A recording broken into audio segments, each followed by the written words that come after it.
नमस्कार मैत्रिणींनो, रंजना किचनमध्ये तुमचं अगदी मनापासून स्वागत आहे. आज भोपळ्यापासून रेसिपी बनवायची आहे. छान हिरवागार भोपळा आहे. भोपळा हा डायबिटीसवाल्या लोकांसाठी किंवा ब्लड प्रेशरवाल्यांसाठी अगदी उत्तम रेसिपी आहे. झटपट होणारी आहे आणि तोंडाला चव देणारी आहे.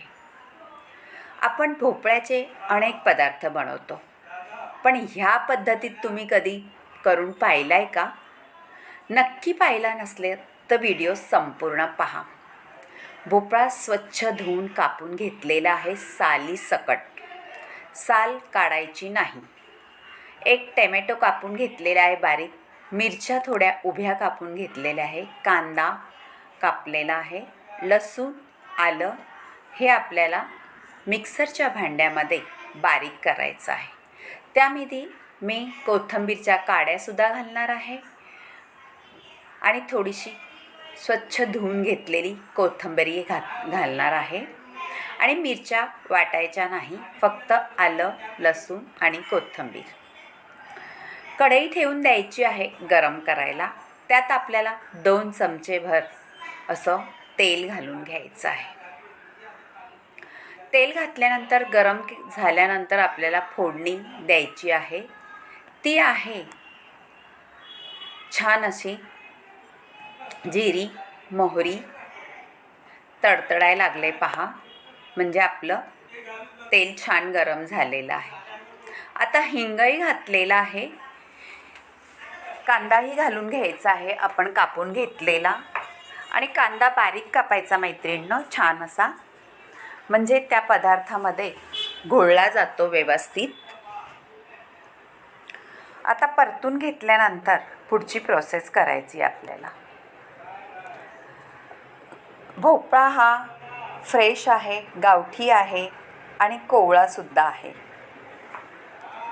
भोपळा म्हटलं का मुलं तर नकोच म्हणतात काही पदार्थ खायला, पण ह्या पद्धतीत तुम्ही बनवला तर मुलं काय सगळीच चाटून पुसून खातील असा पदार्थ होणार आहे.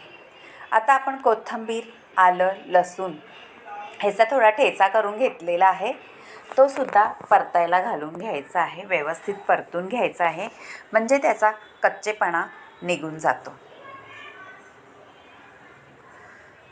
आता थोडा परतल्यानंतर आपल्याला त्यामध्ये घालायचा आहे टॅमॅटो. टॅमॅटोसुद्धा आपण कापून ठेवलेला आहे, तो घालून घ्यायचा आहे आणि मऊसर करून घ्यायचा आहे व्यवस्थित परतून. पहा मैत्रिणींनो, अशा वेगळ्या पद्धतीत तुम्हाला जर हा भोपळा आवडला तर नक्की करून पहा. आणि रंजना किचनला लाईक करा, शेअर करा, कमेंट करायला विसरू नका आणि सबस्क्राईब करा. अजूनही आपल्याला बरेचसे पदार्थ घालायचे आहेत.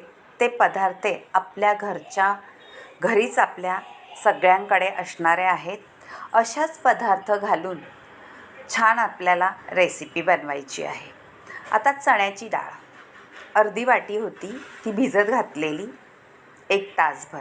जास्त भिजत घालायची नाही, तासभर भरपूर होते भिजत घातली का. आणि त्याच्यात घालून घ्यायची आहे भिजलेली चण्याची डाळ. चण्याची डाळ घातल्यानंतर थोडीशी परतल्यानंतर आपल्याला लाल तिखट घालायचं आहे, घरगुती आपलं असेल ते.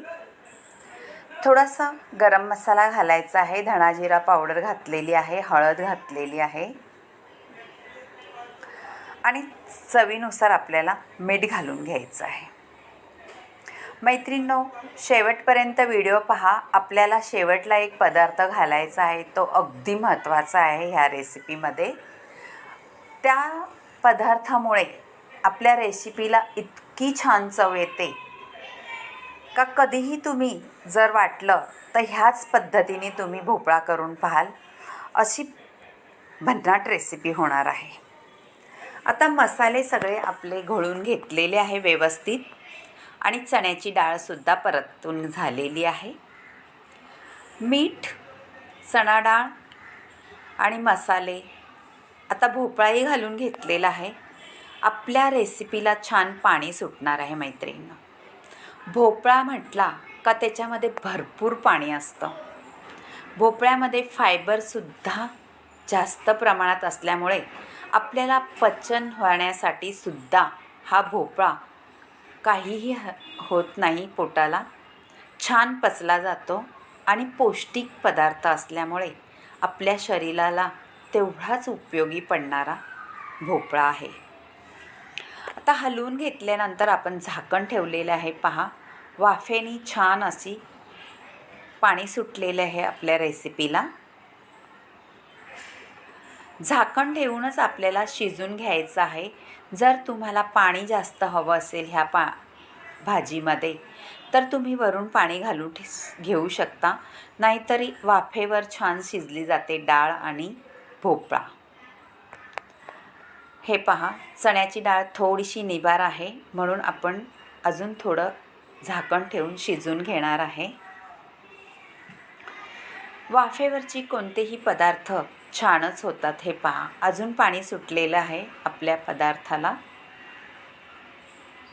आणि ह्या पाण्यामध्येच भोपळा आणि डाळ छान शिजली जाते. अगदी चटकदार चटपटीत अशी भाजी तयार होते मैत्रिणींनो. हे पहा, शिजलेली आहे, सालसुद्धा शिजलेली आहे. आता थोडा वेळ आपण जरा ठेवून देऊ. त्याआधी आपण हलवून घेऊ व्यवस्थित सगळीकडनं, म्हणजे सगळीकडून शिजली जाते. चण्याची डाळसुद्धा शिजलेली आहे. मैत्रिणींनो, ही भाजी तुम्ही चपातीबरोबर खा, पराठ्याबरोबर खा, पुरीबरोबर खा, कशाही बरोबर तुम्ही खाऊ शकता. इतकी छान भाजी होते. आता वाफेवरती झालेली भाजी, त्यामध्ये आपल्याला आता काही पदार्थ घालून घ्यायचे आहेत.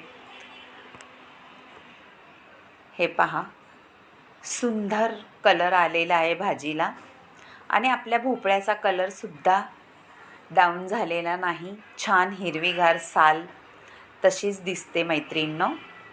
त्यामुळे आपल्याला अजिबात भाजीला कलर छान सुंदर आलेला आहे. पहा मैत्रीण, तुम्हाला आवडली तर रंजना किचनला लाईक करा, शेअर करा, कमेंट करायला विसरू नका आणि सबस्क्राईब करा. भाजी छान शिजून झालेली आहे. आता त्यामध्ये आपण घालून घेऊ थोडीशी साखर. पहा मैत्रिणींनो, थोडीशी साखर घेतलेली आहे, अर्धा चमचाला सुद्धा कमी. आणि हे आहे पाव चमचा आमचूर पावडर.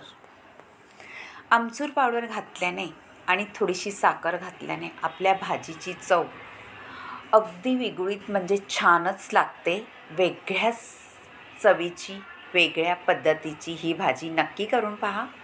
आणि वरून आपल्याला थोड्या मिरच्याही घालून घ्यायच्या आहेत, म्हणजे ह्या मिरच्यांनी त्याची चव, तुम्हाला जर ही मिरची खायची असेल तरीसुद्धा साईडला दाताने तोडून थोडी थोडी खाऊ शकता. आता ह्या मिरचीची चव त्याच्यात तर उतरणार आहे.